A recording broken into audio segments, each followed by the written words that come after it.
what would you advise your younger self to do? It's okay to be rejected. It's actually it's a necessary thing. You can't succeed if you don't take some risks. I was very afraid of rejection when I was a kid. I mean, I was a quiet, shy, stereotypical Asian American kid. I didn't crumble. I didn't completely embarrass myself. And so I do think that's something that I do think people, especially the younger people, kind of need to embrace. Like, it's okay. It's okay to speak up and get something wrong, because it's not going to be the end of the world and you're going to be okay. I love that. Welcome back to Big Asian Energy. One of the fields that I remember when I was growing up and, my parents would really excited me, really excited to have me go into, I remember, was to become a lawyer. And at the time, I was given these three paths: doctor, lawyer, and engineer. And I ended up doing none of those things. But I always wondered about it, because lawyers have always seemed to me like some of the greatest communicators, some of the sharpest people when it comes to making their point, debating and getting their point across, and really showing up and using their voice. But I think amongst Asian Americans, this idea of using your voice and showing up can be a complex topic. So today we have an expert in this topic and in this field in multiple different ways. I'm really excited to ask him some questions diving into this. Today's expert is Stephen Lee. Now, Stephen is the president of the Asian American Bar Association of Greater Chicago. He was a federal prosecutor for 11 years and a partner at a law firm, and he now runs a solo practice where he primarily defends people who are accused of healthcare fraud. But before he became a lawyer, he was a newspaper reporter, and actually he still writes his spare time around topics, including around Asian American legal history. And what I would love to dive into today with Stephen is really understanding and, firsthand, what is it that Asian American lawyers perhaps experience in this day and age? And how does he suggest for people to kind of break through whatever ceilings that they encounter? So first and foremost, welcome to the show, Stephen. Yeah, no, thanks for having me here, John. And no, it's great to be here. And thank you for the work you've done. I mean, your work has actually been a great resource for some of the stuff that I'm doing on behalf of my bar association. Because basically one thing we're finding is that Asian American lawyers are facing a lot of the same issues that Asian American professionals are facing in other fields. I know that from our members. I know that from my own personal experience, because I've had a lot of ups and downs in my own career, and I've had to actually make some changes and grow myself in order to get to where I am. I guess stepping back, actually, it's kind of funny because you talk about your parents. Actually, I got slightly different advice than you. Oh, my mom and dad did not. They wanted me to be a doctor or an engineer. They actually did not want their kids to become lawyers because they were immigrants. And when they were raising us back then, they just could not imagine immigrant children succeeding in the law. Because they thought you would need these connections, you would need, things like that in order to succeed. And they just couldn't imagine that. So that's why they really pushed being a doctor. So actually, lawyer was not part of the mix. It actually came about kind of in a roundabout way for me. But it really was something that, they were very concerned. And so that's why it is kind of amazing for my mother to see how things have changed, right? Because now, even though Asian American lawyers, we do have a lot more to do, and we do have, barriers that we need to break through. We have made amazing progress over the past few decades. Now, you talk about the the ceilings, and we, you and I we have both chatted a little bit about these, like the barriers that we run into, and I do think that we probably have made quite a bit of progress. Do you still see barriers being experienced by Asian American lawyers at early stages or at senior levels? Yeah, I think what we're finding, and there's been a lot of work done by my bar, by the National Asian Pacific American Bar Association, by this research project called the Portrait Project. There's a lot of work has been done in this field over the past few years. And what we're finding, generally speaking, is that Asian Americans are doing very well in terms of law school, and we're doing very well in terms of entry-level positions. So our numbers have risen a lot and are very good. The problem is at the senior positions. When you see people getting the partnerships at law firms, senior positions in the government, that is where we see a big drop off, where you see that, the number of partners, the numbers really drop off quite significantly. And that's something that there's been actually a lot of work on. There's been this, again, the Portrait Project is this great resource. They've actually had 2 reports. They're continuing to work on this stuff. And they really have been trying to dig into kind of what the problem is and kind of what the why. And are there things we can do to address it and make things better? But I think part of it has to do with, some of it I think does have to do with kind of, barriers to kind of reaching, kind of business development, things like that. I do think there might be some stereotypes that are kind of hard to shed. But it is one that it's this overall issue that I think we're working through. And, like I said, I myself kind of looking back on my own career, I do think there are things I could have done differently and would have done differently had I known now, had I knew back then what I know now. So let's dive into that, because I think that's the key part. What would you tell yourself if you could go back in time and, you could talk to yourself at a younger age? What would you advise your younger self to do? Well, it's kind of funny, but like one of the things I find kind of ironic, especially for Asian American lawyers, is that the job of a lawyer, kind of above all else, is we are an advocate for our clients. We're there to seek out, help them achieve their interests. We're there to fight for them if we need to. And we're not always the best advocates for ourselves. I think a lot of us kind of have this whole idea, I was raised this way. You work hard, people recognize you, and you'll advance because you do great work.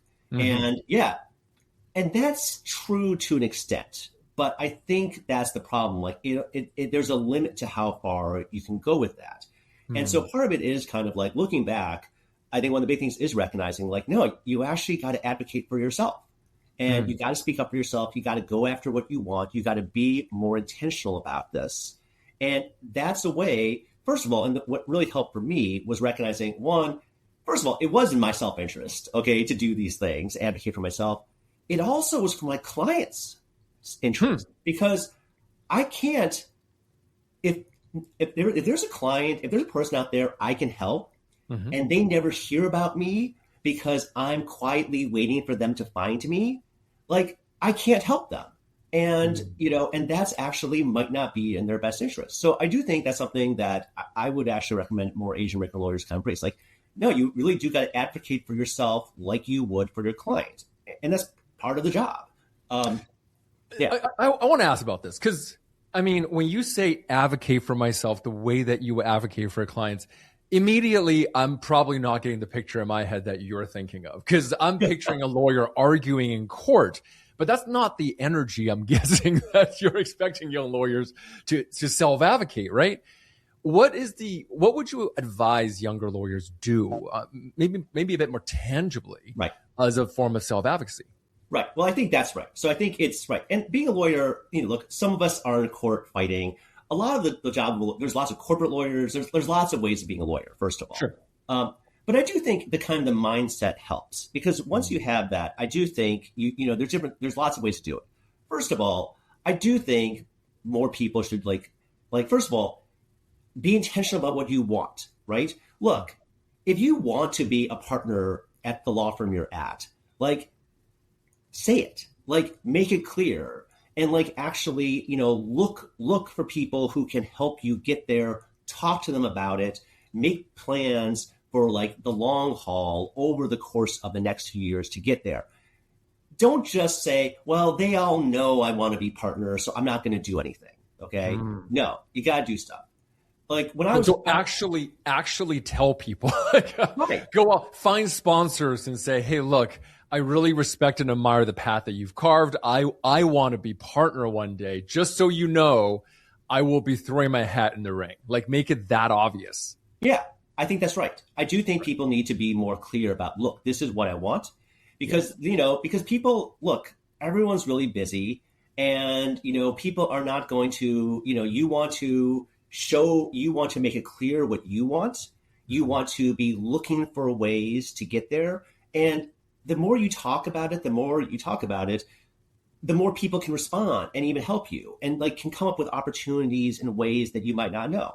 And that's a huge thing that we talk about in our field, the difference between mentors and sponsors, and how a lot of times, especially in the law firm world, you really do need someone who's going to have your back, someone who is going to advocate for you in the meetings that you're not invited to.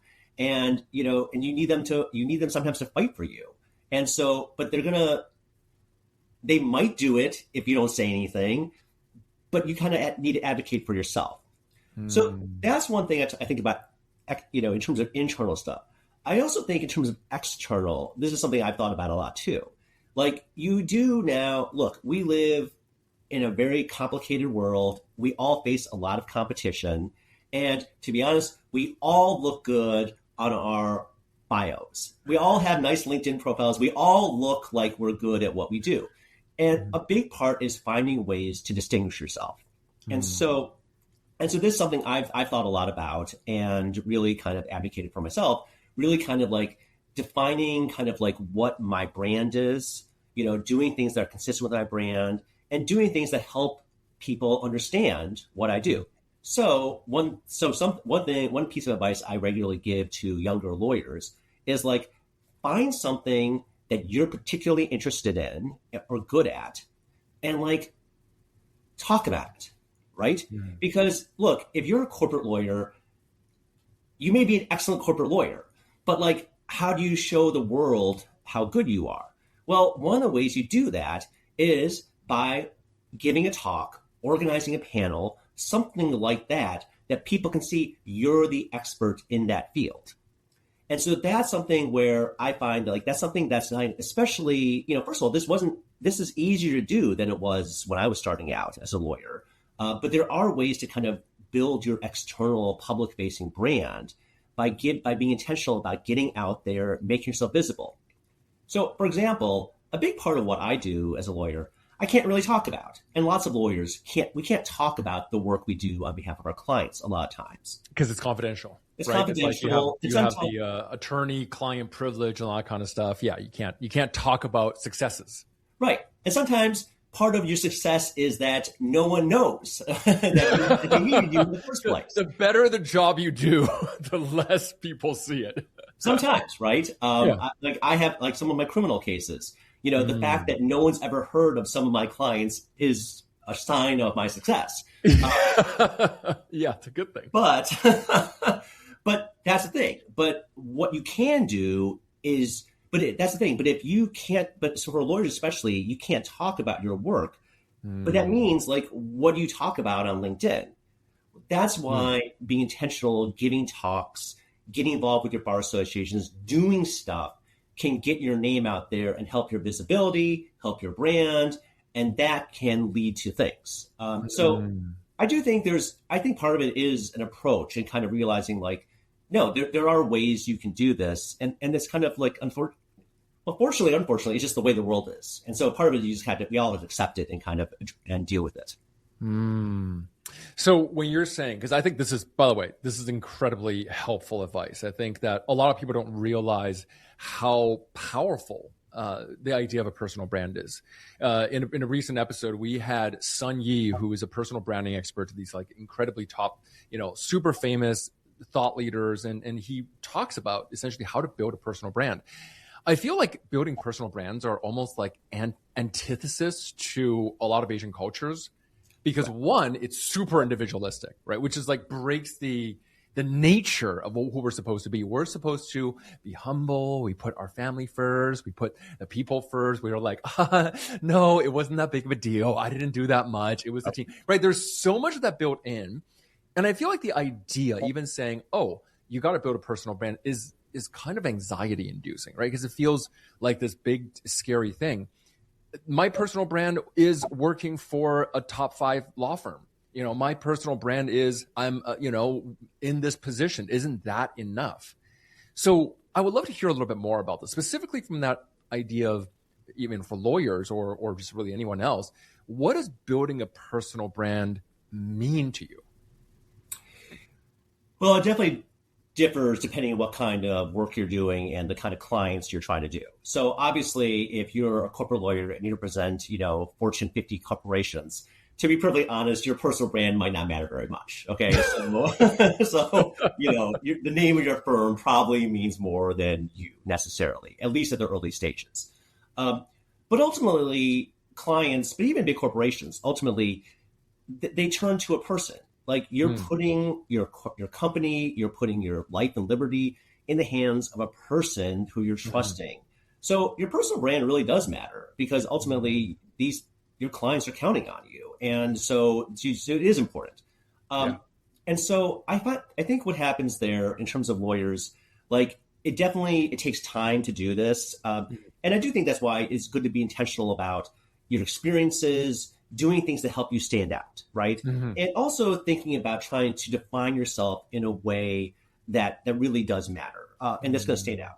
So it's kind of, I guess for me, because I thought about that for my own career, like when I started off, when I left the government and went to private practice, a lot of my brand was kind of like, I'm a white collar defense attorney. And what I found, and I am, the problem is there are hundreds or thousands of other white-collar defense attorneys out there, okay? And again, we all look good on our website, right? Sure. And so what I found was actually finding a brand that was more specialized actually helped me stand out without necessarily being too explicit about it. So by saying that I focus on healthcare fraud, and even more specifically, I focus on healthcare fraud trials and using data analytics. First of all, you're getting more niche. You're getting more refined in the specific type of people you help and the specific type of way that you help them. Right. So my brand is more specific. It's easier for people to understand who I am compared to some other attorney. And it does mean I'm in some ways limiting my market in some ways, but I stand out more in that market. And that's where a big part of, and so the people who really need someone like me, well, hopefully they're more likely to find me. And I do think that's a big part of what people need to think about. Like, and I look back, and so looking back, one thing I do think about is I probably knew to some degree that was my brand even earlier in my career. And I should have just kind of embraced that. Like, that's my brand, period. Because I look back and like I did some things, like I took on some assignments that were kind of off brand and were fine. But I look now as like completely irrelevant and useless to what I do now. And it's in some ways I need to think more about that, the brand. And actually, it's another thing I think about in terms of because that's the big thing I do think about. I do think about that time, maybe about 10 years ago, when I really could have done some things differently. And because at that point, I was a federal prosecutor. I was having a great run. I had a lot of success. And that's the time where I really should have done some things differently. Like what? Should have, because I had done great work, right? I had already done great work. And I think, and this is something I think other people make this mistake too, doing a little bit more great work wasn't going to make a difference in terms of my career development. It was going to just be more of the same. What I really needed to do was actually put more time and energy into networking, into getting out there, making the connections, advocating for myself, getting my name out there, even before I really was ready to change jobs and leave the government. And so that is one where I really do think, like, one, recognizing like, I should have devoted more time and energy to brand development and personal advocacy, and I didn't. Did you always know? Huh? Like, did you always know what you wanted to go through? I mean, you were working as a federal prosecutor. Did you already know when you're working as a federal prosecutor, like, this is where I want to go next? This is eventually going to be my brand? Or was it something that you kind of let your experiences shape you? Yeah, well, I think I knew that the kind of area I do, healthcare fraud and data analytics, were really kind of going to be my main things. But I really do think, looking back, like, again, I was probably too passive in terms of my career development. So I used a recruiter, and I let the recruiter do a lot of the work for me. But I really should have done things. I could have done more. Like, I could have been working, like the work I do with bar associations now, I should have been doing that 10 years ago, because that's where I could have made a lot of the connections that would not have paid off immediately, but would pay off in the long run. And so that's where I tell people, like, so that's why I tell young lawyers, especially young professionals, like, you do need to put some time and energy into that. That really is important. Networking, you mean? Career. Like making connections, building relationships and everything like this. Right. Mm-hmm. And I say, in terms of that, not just going to events, not just going to cocktail receptions. Actually, I think the best way to network is actually to do some volunteering. Oh, interesting. That helps you have real connections with people, because working on a project together with people, that's where you really build connections with people at all different levels of your field. And it really helps you stand out, because most people don't do it, right? Any specific type of volunteering? Like, I'm picturing soup kitchens, but you're probably thinking no, much more specific. Okay, so very specific. Okay, so if you're a lawyer out there, all right, come up with a panel idea and pitch it to your bar associations. Oh, that's a good one.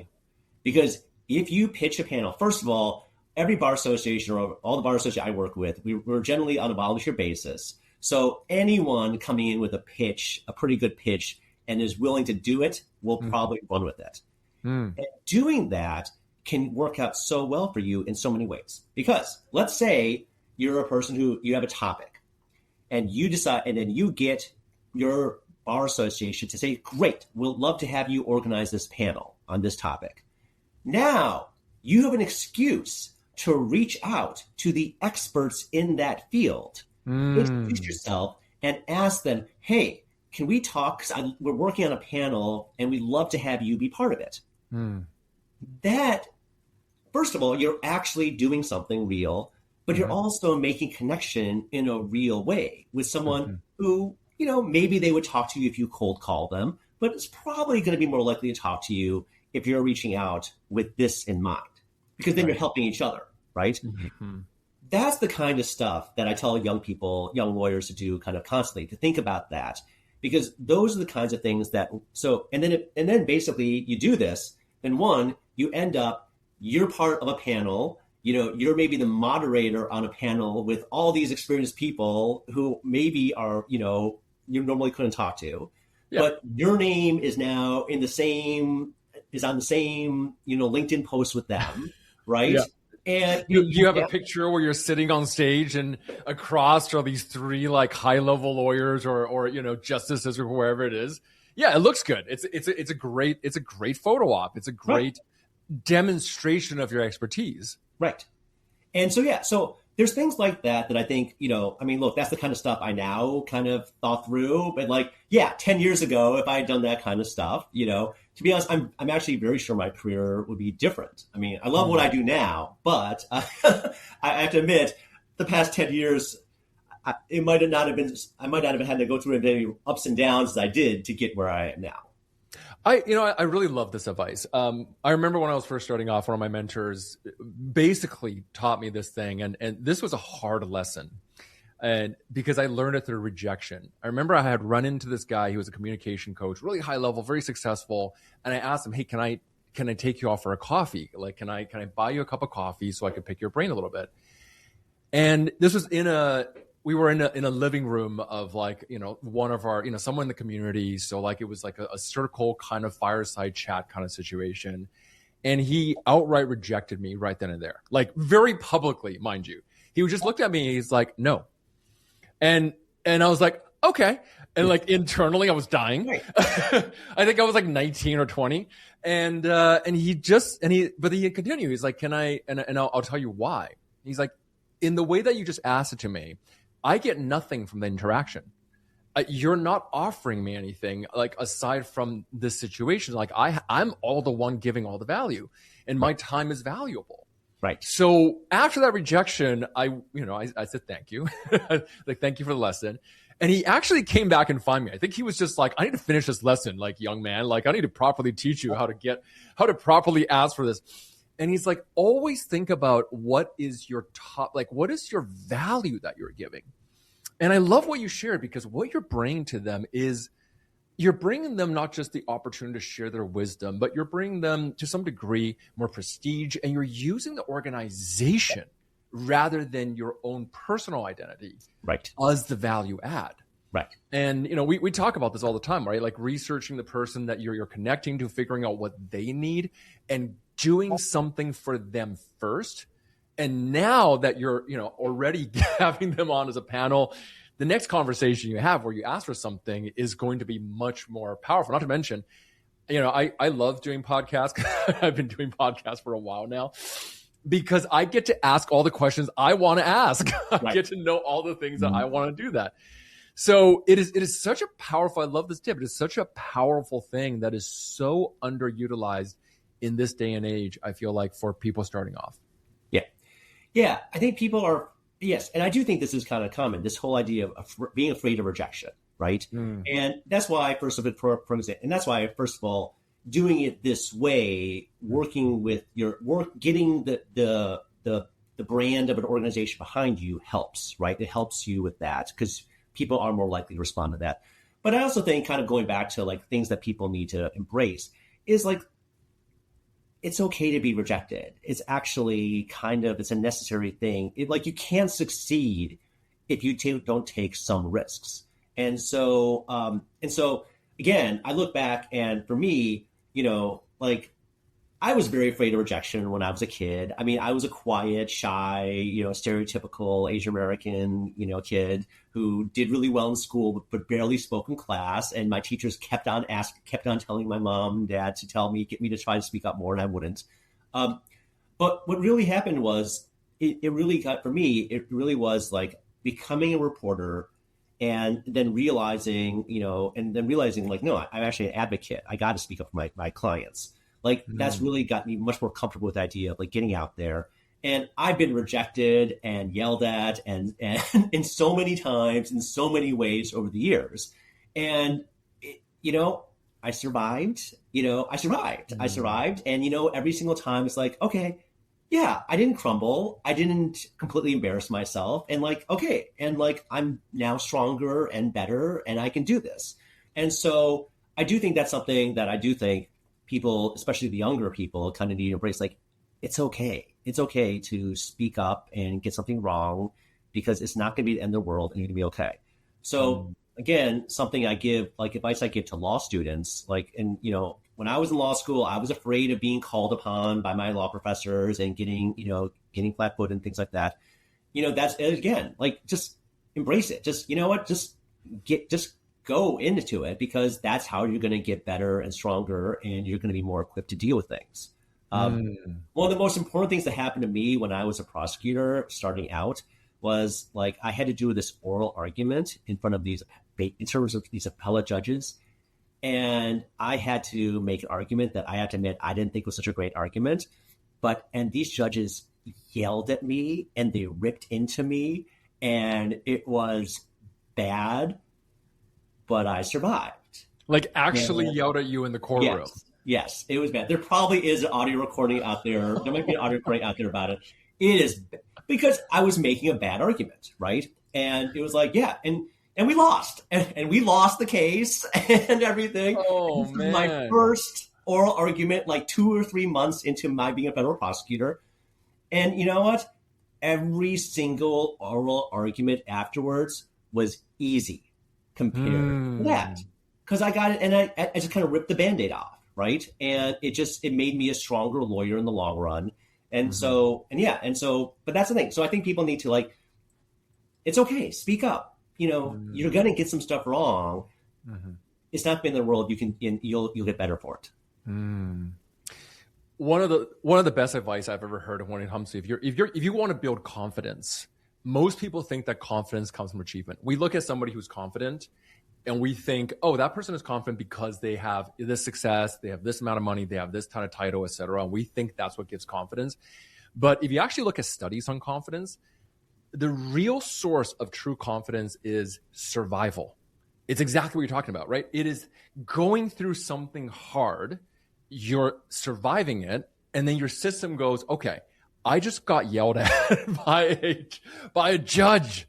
I faced this thing that could potentially have been embarrassing, but you know what? I survived it. Yeah. And I'm going to survive the next one. And I'm going to survive the next one.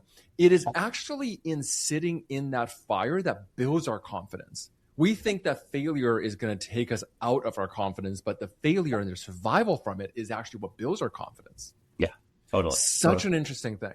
Yeah. Yeah. Yeah.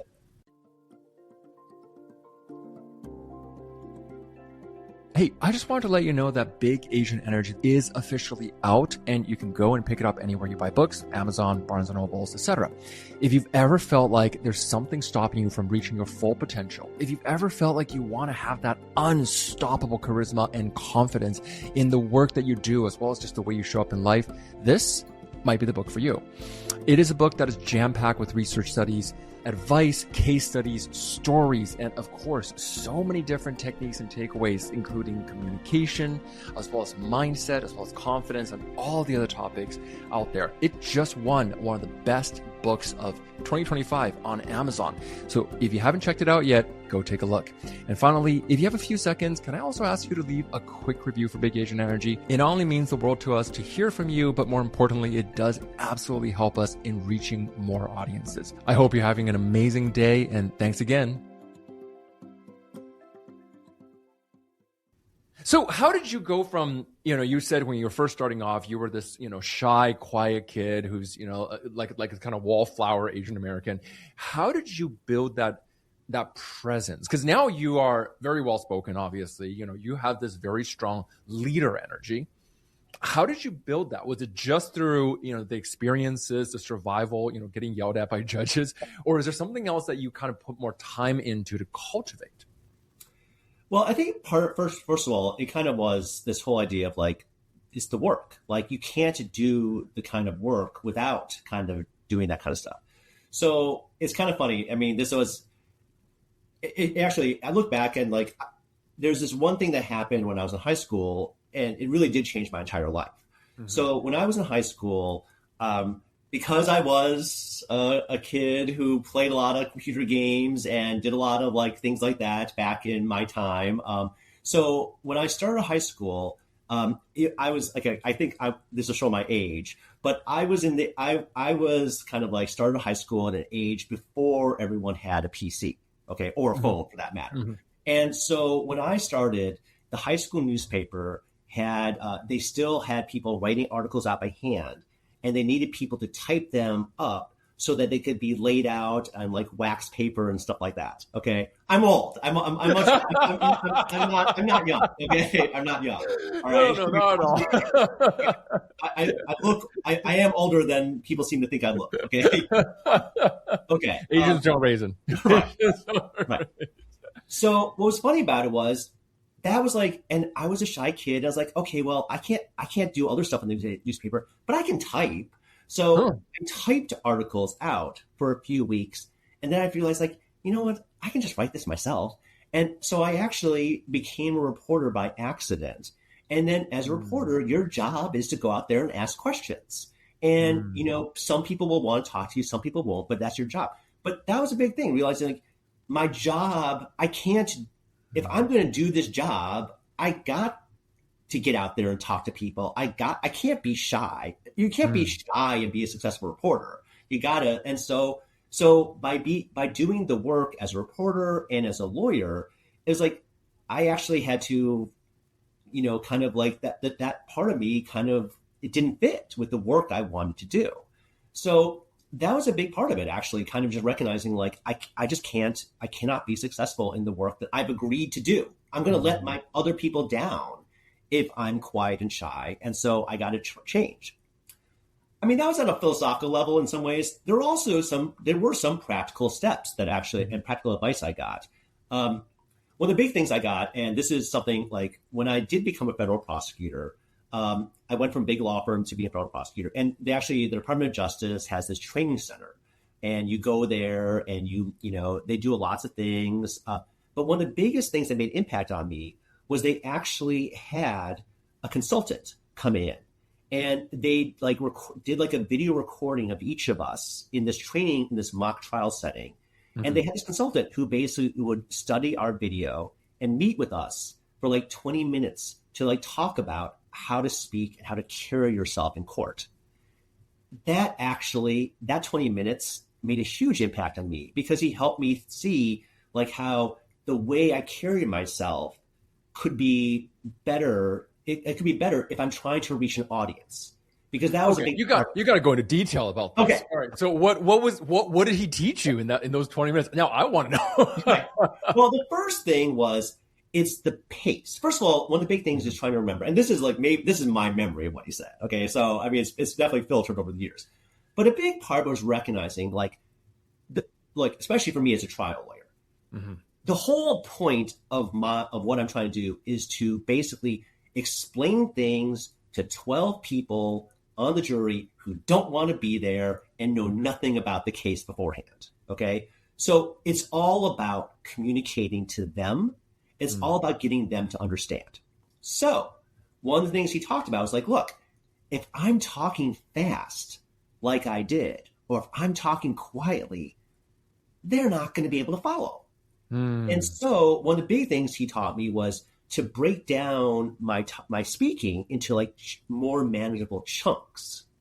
So that way the jury can follow along and they can get the more complicated ideas that they wouldn't get if I was talking at my normal at my earlier pace. Mm-hmm. And this made a huge, and that alone, and that was one big thing. The other thing he taught me was actually using your hands. Like, you really want to be intentional about using your hands. And the big idea was like, you want to put stuff on the shelf. You want to put things on the shelf, take them off, use your hands to help make your points. Right? Okay, I need to pause, because this is such a good tip. I love that. For those who are listening to this, by the way, instead of watching this, first and foremost, if you want to watch this is going to be on YouTube. Please go and watch it, because you can actually see Steven do this live. But what essentially he's doing is he is almost miming the act of picking something up and putting it on shelves. And it is actually creating this effect as I'm watching him that I'm like, yeah, there's a point being made. So I want to slow it down to those first two things you mentioned. Number one is slow down what you have to say into segments, because while you're rehearsing in your mind, you probably have this whole thing ready, all these elements, blah, blah, blah, blah, blah, blah, blah. But most people, they're not there. They need to have it slow down. They need to have it piece by piece by piece. And the second thing is using your hand gestures to emphasize that. Right. Yeah. And a third thing I think that came out of that was this whole idea like, you cannot read. You cannot read. And because if you're reading something, you're focused much more on the page and you're losing the opportunity to connect with your audience. So that's why whenever I gave an opening statement or a closing argument, I would not have it all scripted out. I would have notes. I would have PowerPoint slides ready, but I would not have it scripted. And I would only have I would have some lines made. Like, if there were certain things I had to be very precise about, like the very opening, the very end, but the rest of it, I wouldn't script it out. And sometimes I would go up to the podium without anything, because I didn't want to even chance myself being distracted by looking at the paper, because otherwise I have this moment to connect with the jurors. And that's the whole point.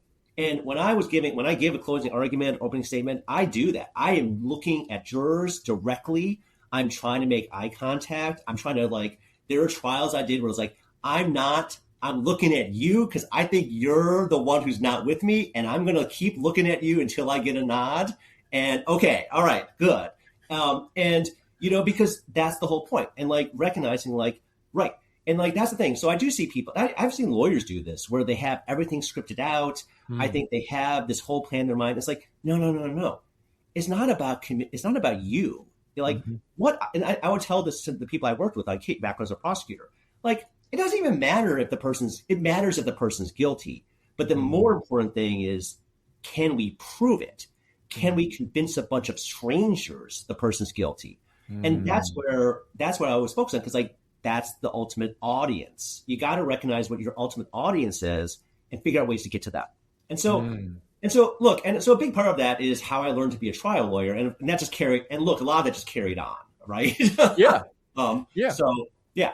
I want to jump in because there's a piece of advice that I remember getting earlier on when I was training to be a public speaker and I was training to speak on stages. Like you, I was also a super shy kid. Like I was very quiet when I was in elementary school. I was that kid in the background. And that was a language barrier problem for a lot of times, and I was just always hiding. So I learned how to be a better communicator. This was very much a skill that I learned through experience.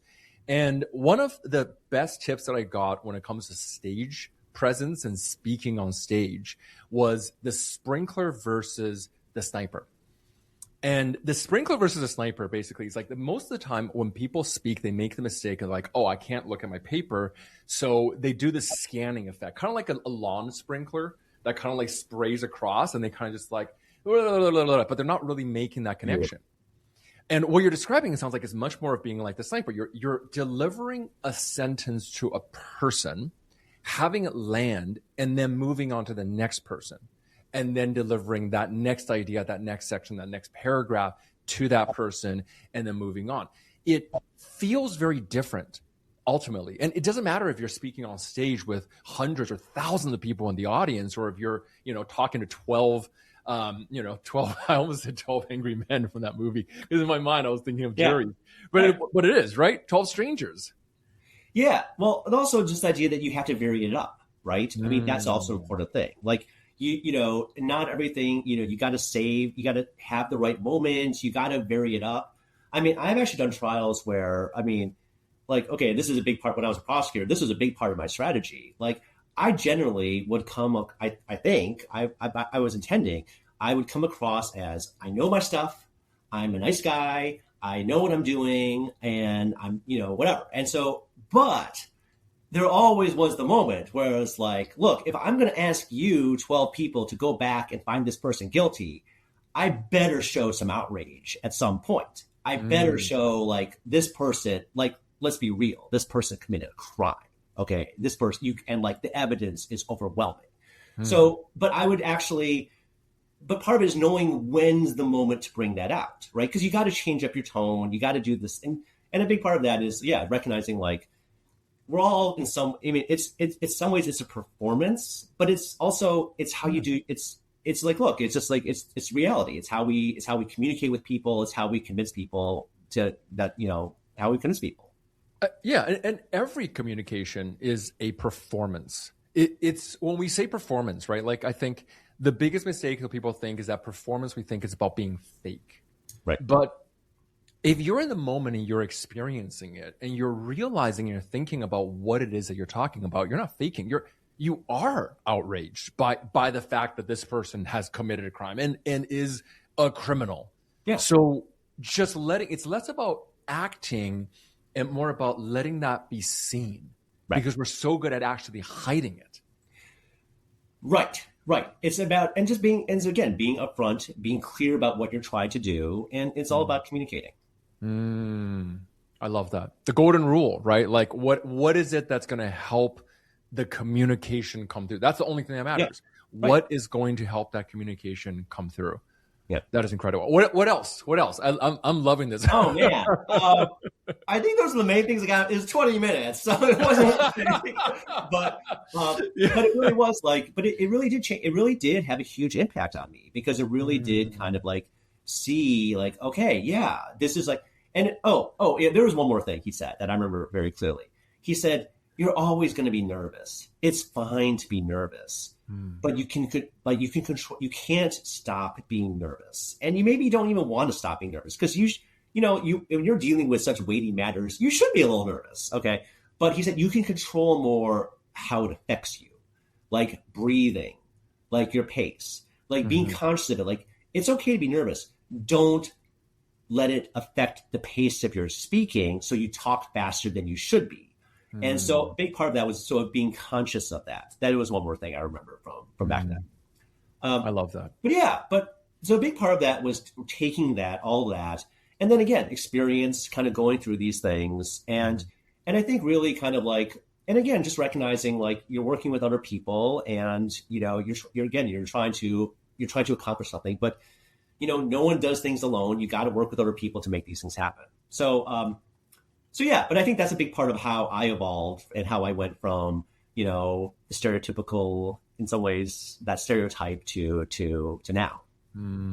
So a lot of the experience that you've gained over the years that have cemented this early advice that you kind of got created this outcome. So there is something that can be learned. I think that's a really important thing. I feel like a lot of people, they have this natural assumption that, oh, that person, they're just more charismatic. They're just excellent communicators, as if it's something that we're born with. Right. Oh, totally. Yeah. No, no, I am not, like, that's the thing. This is not the natural state of me as a kid. Okay. I'm like, I am not the same person I was. I mean, but that's the thing. And that's, I think, hopefully helpful to people, right? These are like communicating, like interacting with people. These are things you get better at. I mean, I have to admit, even like, and look, maybe people can recognize this in your own life. I mean, even outside the professional setting, like, look, I got to admit, like, I'm really glad I met my wife when I did and not 5 years earlier or 10 years earlier, because I definitely would not be with her today if I had met her before.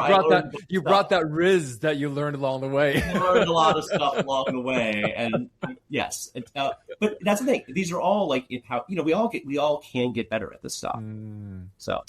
So I want to come back now to the very important work that you do for Asian American lawyers in particular. And this is something that I feel like gets discussed a lot, because I think it's not a simple question. I think it's a multi-layered question. On one hand, yes, we are talking about how to improve our self-advocacy, self-promotion. How does, somebody who's starting off build that reputation, that recognition, volunteering. You've shared so many incredible pieces of advice, like, do panels, do volunteering, connect with people, offer value first and bring them in, creating ways and training those elements. But I also would love to know, I mean, do you think that there's a part of this that might be perhaps systemic, that you see why it is that there's so few Asian American leaders at the partnership level as opposed to at the associates or earlier levels? I think it's really complicated. And I realize I just dropped a bombshell on the table here. No, it's really complicated. And I will say, I think for some people, like, in some ways, like, my own example is kind of interesting, because I was a partner at a big law firm, and it left. And so the number of Asian American partners at law firms went down by one when I left. But I'm actually very happy that I left, and I'm doing more interesting, better work as far as I'm concerned. And so it's interesting. So it is a complicated, but I do think so. So first of all, there is a lot of research that's still going on and trying to figure it out. But I also think because I don't know, maybe back in the old days, but being a law firm partner is not the greatest job for everyone, right? It's a great, some is not, it's not. Yeah. So, well, my experience of understanding what law firm, partners look like is from shows like The Good Wife. So anything you share is probably going to be enlightening. Yeah. Well, the legal world's changed a lot in the past few decades. But I do think, some of the things that I do think in terms of, I think a lot of the systemic barriers, I think, are reduced. I do think we have made huge changes. And look, a big part of why there are now so many Asian American lawyers now than there used to be, I mean, it actually is like, if you know the history, it is partially due just to, these demographic changes that occurred in the 60s and 70s. I mean, that's just part of how we got here. So there are systemic barriers that have been taken down.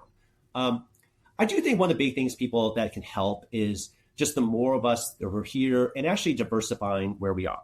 So one of the big things that people talk about is we'll see more Asian American partners at senior levels when in some ways there's more Asian American people at the clients who are making hiring decisions and are keeping that in mind. So that is one of the big things that's out there. And that's why a big part of what, our association are doing is kind of like, knowing that like there's this kind of, we all can help each other, right? So the more we have people at the law firms, the more we have people at high up positions at corporations, these things help. And, because at the very least, we're a little more aware of the issue. We can be, and so we might not, succumb to, blind spots that maybe would happen otherwise. I think that's a big part of it. Yeah. I like to think that very few people are outright racist, right? Like very few people wake up in the morning and be like, I'm not going to hire any agents today. Like, I don't think that's this comically evil thing really exists. I think pre-existing notions, biases, pre-assumptions, stereotypes, these are universal. We all have them. And I think that it would also be silly to say that those don't play a role and influence in hiring decisions when it comes to those upper levels. We have an assumption, or perhaps, I don't know, maybe partners have an assumption, especially at that level, hiring decisions are made where they think this is what a good, partner might look like. And maybe that assumption is layered into how it is that different people show up. And that might play a role in culture, appearance, how we speak, how we, even the presence that we bring to the table, right? Like all of these things that we've talked about, how to improve ourselves through self-promotion is in some way already changing those preconceived notions. Yeah.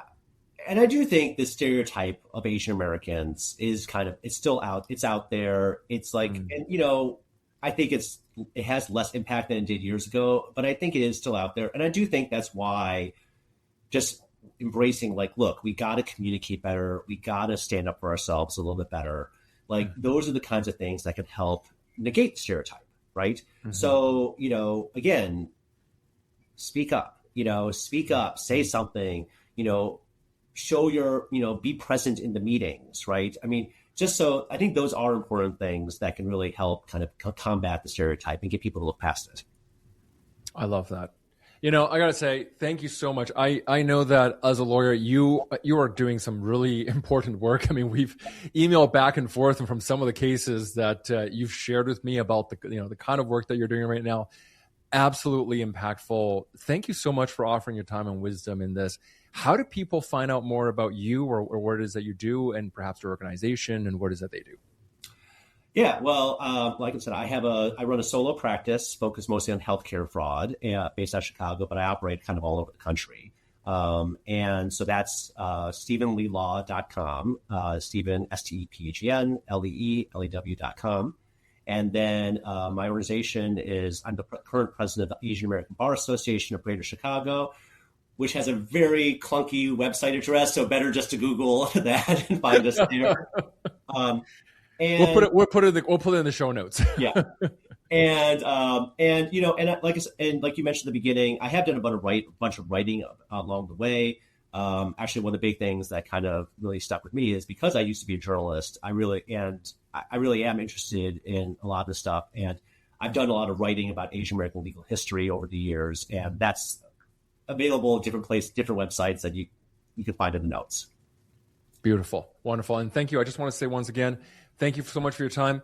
If you're listening and there's something here that Stephen and I shared that, made an impact, or that you remembered a tip, a communication strategy, maybe that I love this, putting something back on the shelf technique, which I'm going to start doing now and start talking about more often these days.